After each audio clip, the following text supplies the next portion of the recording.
TWR India का प्रस्तुति जिंदगी की राह कार्यक्रम बाइबल की पुस्तकन का क्रम से अध्ययन हवे, जीवना में आपकी मिली कि कैसे पाप से छुटकारा पा सकेनी और सृष्टिकर्ता के जैसन जिंदगी जी सकेनी।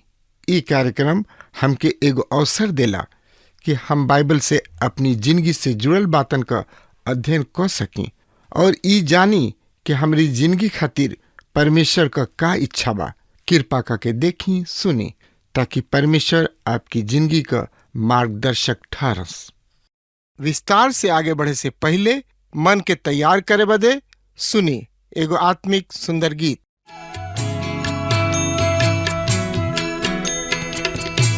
यीशु के शरणवा में शांति मिली है भाई, यीशु के आराधना में मन का लगाई, यीशु के आराधना में मन का लगाई, यीशु के आराधना में।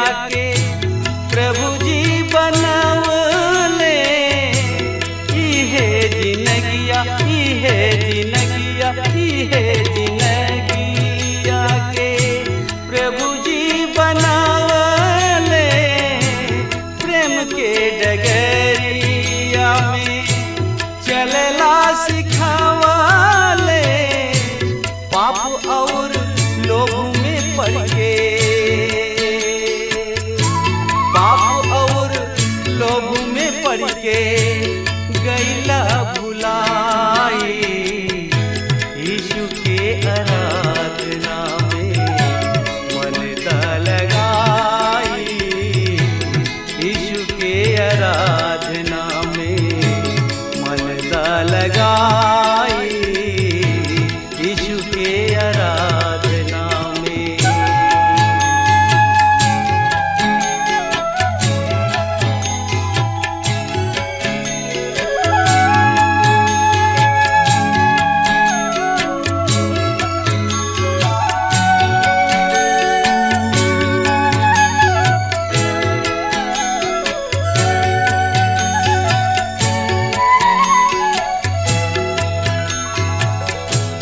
अंधविश्वास में फंस के परमेश्वर के छोड़ देला, अंधविश्वास में फंस के परमेश्वर के छोड़ देला। सोच विचार के देखा जिंदगी में का पैला, माटी के शरीर एक दिन माटी के शरीर एक दिन माटी हो जाई, यीशु के आराधना में मन का लगाई, यीशु के आराधना में मन का लगाई, यीशु के आराधना में।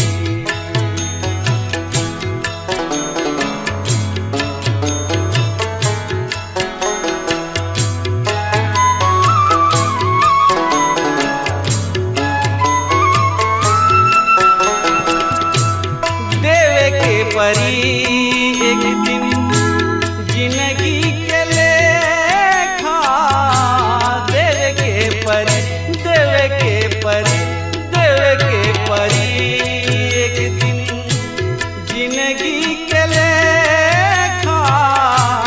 पाप अधर्म के आपन कर्मवा के देखा, पाप अधर्म के आपन कर्मवा के देखा।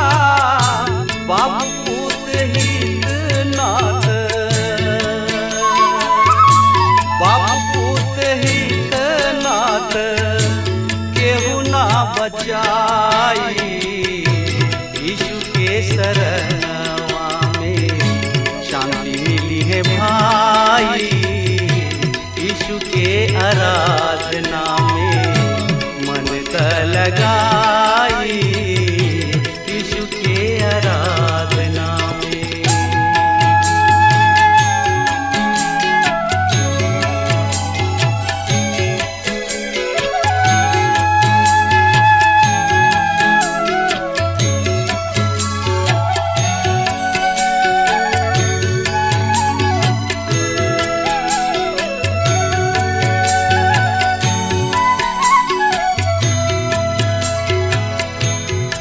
परमेश्वर पिता ई दिहलन सुंदर मनुष्य तन। परमेश्वर पिता ई दिहलन सुंदर मनुष्य तन। दारू गांजा भांग खाई के बिगाड़ देहला सुधा मन। दारू गांजा भांग खाई के बिगाड़ देहला सुधा मन। आखिरी में जीने की, आखिरी में जीने की बेकार हो जाई यीशु के आराधना में।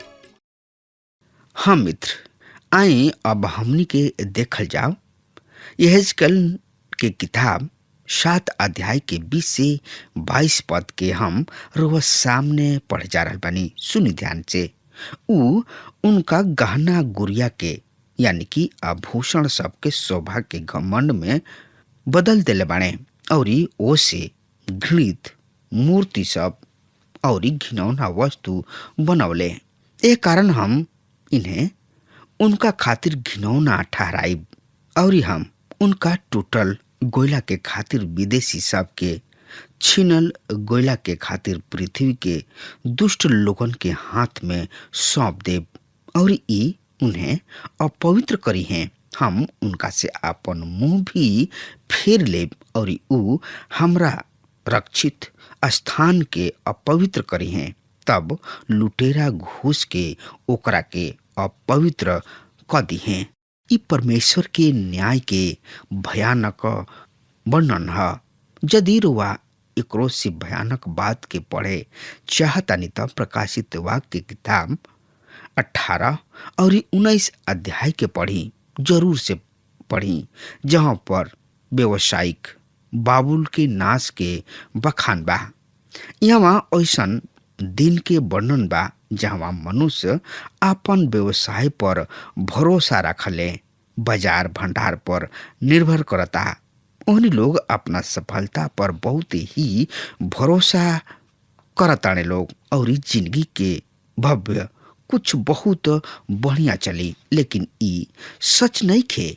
ई सब उन्हीं लोग के बचाने के सकत जब उन्हीं लोग की छुटकारा के आवश्यकता होला ऊ ये सब चीज से छूट ना सकी हैं। त एकरा बारे में और ज्यादा से ज्यादा जानकारी खातिर रुआ हमरा संगे आपन पवित्र शास्त्र बाइबल निकाल ली। यहेजकेल की किताब 7 अध्याय के 23 से 24 पद ए तरी से बता रहा बा। जंजीर बनाव, काहे कि देश हत्या कांड से और नगर हिंसा से भरल पड़ल बा। ऐसे हम आन जाति सबके बुरा से बुरा लोगन के ले आई, जौन की ओहनी लोग के घर सब पर अधिकार कर ली है। हम बलवान सबके घमंड के भी तूर देव और ओहनी के पवित्र स्थान अपवित्र कर दिहल जाई। देश अन्याय के हत्या से और नगर उपद्रव से भरल पड़ल बिया। आगे लिखल बा, हम आन जाति सबसे बुरा बुरा लोगन के ले आई, जौन की ओहनी लोग के घर के मालिक हो जाई हैं। कभी कभी हमनी के सोची ना जा कि हमनी के घर कबो नाश ना होई, हम नाश ना हो कब। इस सब हमनी के सबसे बड़ भूल है सोचल। एक तरीके बात हमनी के जिंदगी में कुछ भी कभी भी हो सकता। हमनी के सोची ना जा कि हमनी के सुरक्षित बानी जा, मगर हमनी के सुरक्षित नहीं जा। अब हमनी के एगो दूसर भाग में आगुल बानी जा, जोना में यहेजकेल द्वारा कोयल गुल भविष्यवाणी है। ए भाग में यरूशलेम और इस्राएल पूरा तरी से बंधुआई में चल जाई हैं और यरूशलेम के मंदिर से परमेश्वर के महिमा उठ जाई। 8वां अध्याय में यहेजकेल परमेश्वर के महिमा के दूसर वर्णन देखताड़े। ई दर्शन यहेजकेल के यरूशलेम ले जाता और परमेश्वर के महिमा यरूशलेम के भवन पर उभरता। हमेशा सवाल ये उठाता कि का सच में यहेजकेल यरूशलेम के गोलन हम रुआ के आपन दृष्टिकोण देतानी। ई एगो ऐसन विषय है जना पर बहुत ही कम लोग सहमत हुई हैं। इस सवाल के एगो जवाब ई बाकी यहेजकेल एगो दर्शन देखले और दर्शन ऊ बेचारी नदी के किनारे देखले और दूसरा ई यहेजकेल सच में यरूशलेम गइलन और वो सब चीज के देखले जना के वर्णन यहाँ पर कइल गइल बा। हमार विश्वास बा कि यहेजकेल के अनुभव प्रेरित पौलुस और यूहन्ना के सौंप ले रहन। पौलुस कहले कि हम तीसरा स्वर्ग तक उठा लिहल गइल। दूसरा कुरिन्थियों के पत्री 12 अध्याय के 1 से 3 पद में लिखल गइल बा। अब तो हमरा घमंड करे के ही पड़ी, यद्यपि ऐसे कुछ लाभ नहीं के, फिर भी प्रभु द्वारा दिहल गइल दर्शन सब प्रकाशन में घमंड करब। हम मसीह में एगो जैसन मनुष्य के जाना तनी जौन की 14 बरिस पहले ना जाने देह सहित ना जाने देह रहित परमेश्वर ही जाना तने और तीसर का स्वर्ग तक उठा लिहल गइल। और हम जानतानी कि एह तरी यह मनुष्य देह सहित या देह रहित हमरा नइखे मालूम, परमेश्वर जाना ताने।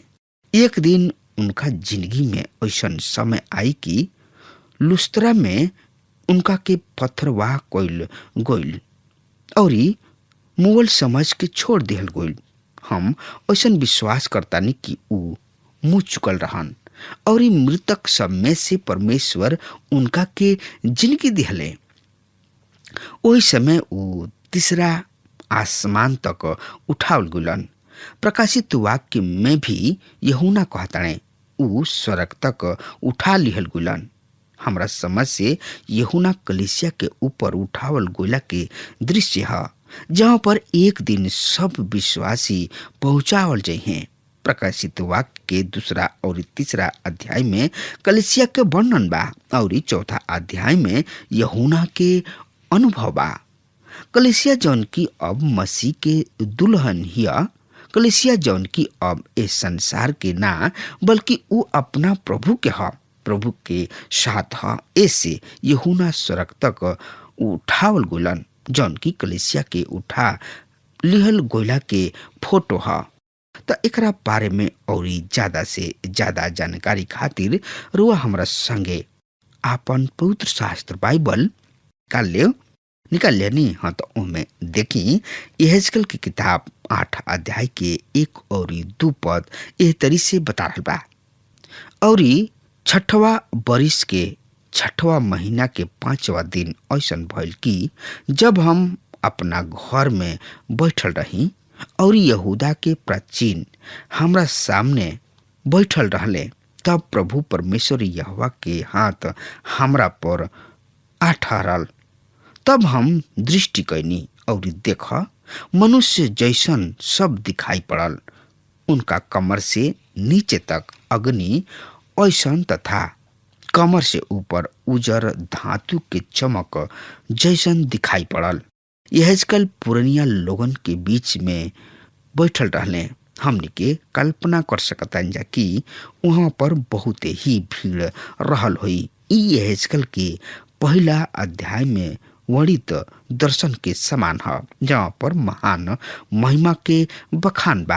यहेजकेल के किताब 8 अध्याय के 3 और 4 पद ए तरी से बता रहल बा। ऊ एक हाथ सा बढ़ौले और हमरा सिर के लट के पकड़ लेले और आत्मा हमरा के पृथ्वी और आकाश के बीच उठा लिहल और परमेश्वर के दर्शन में डाल के यरूशलेम के भीतरी आंगन के ओह फाटक पर पहुंचौले जौन की उत्तर के ओर बा और जहाँ जलन भड़कावे वाली ओ मूर्ति सब के आसन रहे जौन की जलन के ही के कारण है।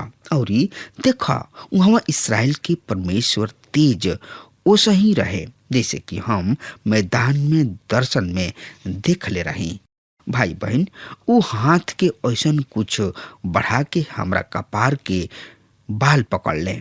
परमेश्वर आत्मा हमें उनका किने हमनी जैसन हाथ नहीं खे, लेकिन पवित्र शास्त्र जब उनकर अंगुरी सब के बारे में वर्णन करता तो हम सोचे लगिना कि परमेश्वर बिना हाथ के इस संसार के कैसे बना सकताड़े। पवित्र शास्त्र ऐसा तत्व सूत्र सब के इस्तेमाल करता ताकि हमन के समझ सकी न जा। रुआ की याद होई कि हेजकल अपना आप से आपन मुंडन के देले रहन। ऐसन ऊ लगभग 1 साल पहले कैले रहन, अपन बार छिलौले रहन और उनकर बार बढ़ गुल रहे। परमेश्वर उनका बार के पकड़ के उनका के ऊपर उठौले। एलिया के भी परमेश्वर ऊपर उठौले रहन। प्रेरितों के काम 8 अध्याय के 39 पद में फिलिप्पुस के पाइना लिखल बा, जब वो पानी में से निकल के ऊपर अइले तब प्रभु के आत्मा फिलिप्पुस के उठा के ले गइल, जौन की खोजे फिर उनका के ना देखले और ऊ आनंद करत अपना राह में चली गुलन। फिलिप्पुस शरीर में उठा लिहल गुलन।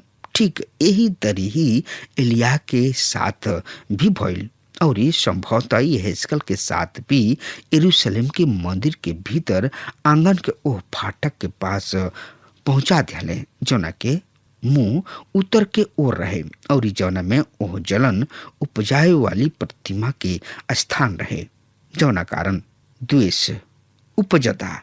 हम जलन उपजावे वाली प्रतिमा पर विश्वास करिना। हो सकता ई ओह मूर्ति के ओर संकेत कर रहल होके जौन की मन से मंदिर में रखले रहले, जौन की परमेश्वर की दृष्टि में घृणित बा। हो सकता कोना में रखल गोइल मूर्ति सब फिर से सामने लाके रख दिहल गुल होके और ई मूर्ति सब के आराधना शुरू कर दिहल गुल होके। जो लोग पश्चाताप कैलन और पश्चाताप क के परमेश्वर की आराधना करे शुरू कैले रहन, ऊ फिर मूर्ति में फंस गइल होके। एहेजकेल की किताब 8 अध्याय 10 में हमने के इस्राएल के भवन से परमेश्वर के महिमा के धीरे धीरे उठत पाइना। मनसे के शासन काल में परमेश्वर की महिमा इस्राएल पर से उठत रहे। हो सकता वही के वर्णन यहाँ पर एहेजकेल करत होखस। लोग परमेश्वर के ओर ना लौटले। ए कारण से 10वां अध्याय के बाद हमनी के पाई न जा कि परमेश्वर के महिमा भवन से उठ गइल। हमरा ऐसन कौनो प्रमाण नहीं के मिलत कि मनुष्य के राजकाल के बाद परमेश्वर के महिमा वहाँ पर रह पावल होके। एहेजकेल के वर्णन दिहल गइल कि ऊ एह बात के प्रकट करे कि परमेश्वर दयावान हवे। यदि उनकर लोग उनका किने लौट के आ जाइए तो ऊ उनका पाप के क्षमा करिए और अपना लिए। परमेश्वर दयावान हवे। ऊ अपना लोगन के प्यार करेलन, लेकिन ऊ धर्मी तथा न्यायी भी हवे, जौन की अपना ब्रह्मांड में पाप के स्वीकार निखन करत। अब परमेश्वर हमने के अपना खुद के धार्मिकता से बचा नहीं सकत। यदि हमने के उद्धार के प्राप्त करे के बाद तो पाप से छुटकारा पावे के बा, हमने के परमेश्वर किने आवे के बा और अपना आप के उनका सामने स्वीकार करे के बा।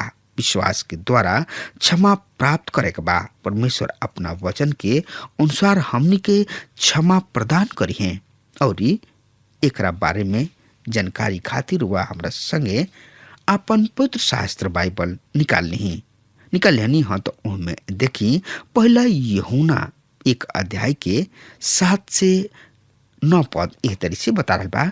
पर यदि हम ज्योति में चली जैसे कि वो खुद ज्योति में हमें, तो हमनी के सहभागिता एक दूसरा से बा और उनकर बेटा प्रभु यीशु मसीह के खून हमनी के सब पाप के शुद्ध करला। यदि हमनी के कहीं जा कि हमनी में पाप नहीं के तो हमनी के अपना आप के धोखा देता नहीं जा और हमनी में सत्य नहीं खे।